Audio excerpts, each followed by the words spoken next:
And now we're going to be joined by Babak Shekarabi. He's a political analyst. Babak, thanks for joining us. What are your thoughts at this juncture in the war? Good morning. Thank you for having me. Basically, so much of what we see is the propaganda from both sides. Obviously, you have to cut through to see what's exactly happening inside. Me being an Iranian, from the sources we have inside the country, obviously, if you had spoken to people of Iran 6, 7, 8 years ago, 6, 7, 8 years ago, if they would support a military intervention, probably overwhelming majority of people would have said no. But what happened 2 months ago after that brutal suppression, the oppression that we saw by the regime and the killing of a number of over 10,000, 20,000 Iranian people, the narrative has changed. People have a different view of it. So that is going to be a big determining factor as the pressure is being exerted from outside by the military operation. There's going to be forces inside Iran, Iranian people who are going to find the courage the moment the repression apparatus is being more and more depleted by the Israeli forces. They would come out on the street and they definitely would undermine the legitimacy of the government and obviously their standing as far as the continuation of the war. And Babak, President Trump told Axios that he believes he should be personally involved in selecting Iran's next leader. He suggested that the Ayatollah Khamenei's son should be off limits. What steps should the U.S. take to ensure that Iran's next leadership doesn't carry the torch for its predecessor?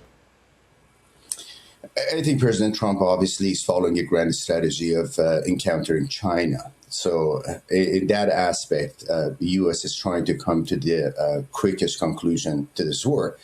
That doesn't align with what the Iranian people want and doesn't align with what the Israelis are pursuing.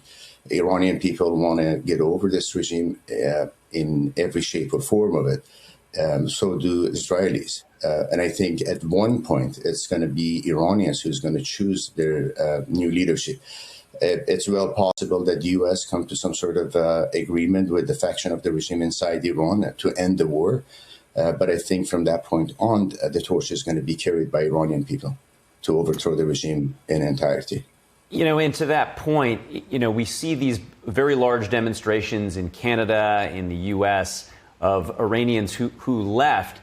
I wonder if that subset of Iranians, because they left, is maybe a little bit not fully in the same mode of thinking as the people of Iran. But you had said it was the crackdown that happened weeks ago that really shifted the public sentiment. Does the regime enjoy any support amongst the people in Iran? Could you ballpark any percentage estimates?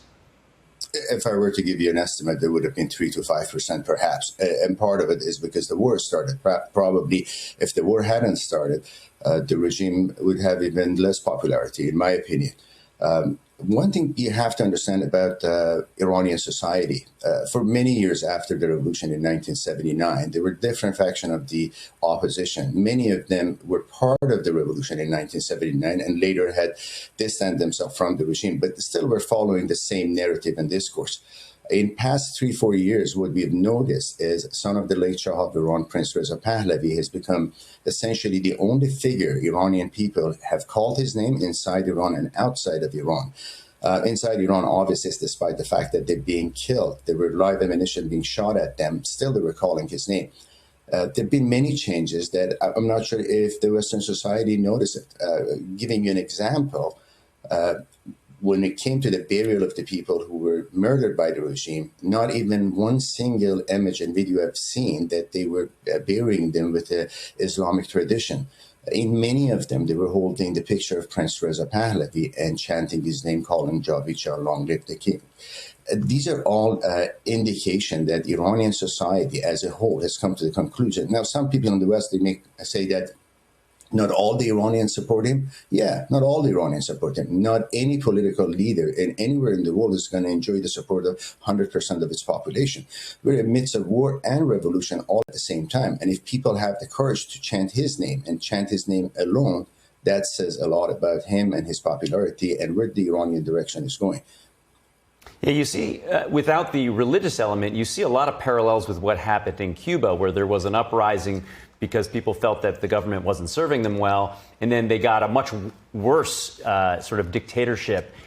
In that respect, it seems like Trump, if you look at what happened in Venezuela, he did not support Machado, who was sort of the people's choice, as part of the transition. And he signaled something similar here. What do you think that transition could look like should, this tipping point be reached and we go into some sort of a transitional period?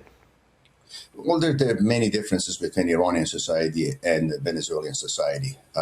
Giving you an example, Iranian society has been under oppression of the regime that dictates every aspect of their lives. That's including how they would dress. This is very different than a country like Venezuela. So in a country like Venezuela, if there are some relief as far as the economy goes, the majority of people would rather to go with the safe choice.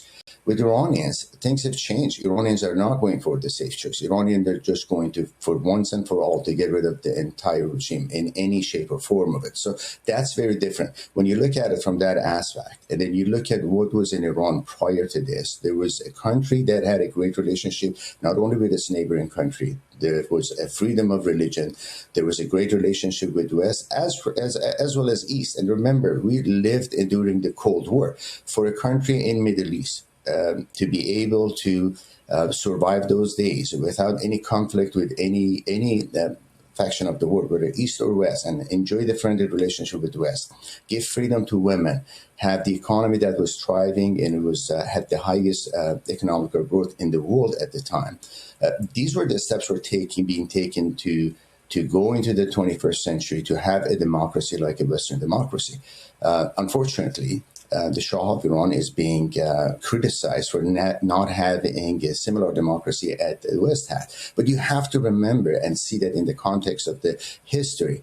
The reason I mention all of this is because many attacks being leveled at his son, Prince Reza Pahlavi, it's about the father's era and the way he handled the situation at the time.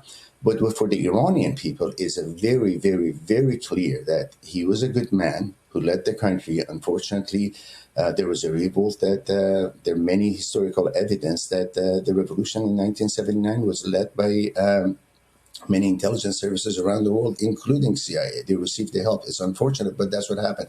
It was a mistake that, unfortunately, Western countries have been paying for it. The regional countries have been paying for it. And the Iranian people have been paying the highest cost. So for them, they have come to this conclusion. Not only they know what they don't want, but they exactly and clearly know what they want. This is very different than what's happening in Venezuela. Like I said, with a little bit of economical relief, their situation is very, very different than Iran. So I can assure you, Iranian people want nothing less than a regime change. Well, Babak Shekarabi, thank you so much for sharing your insights.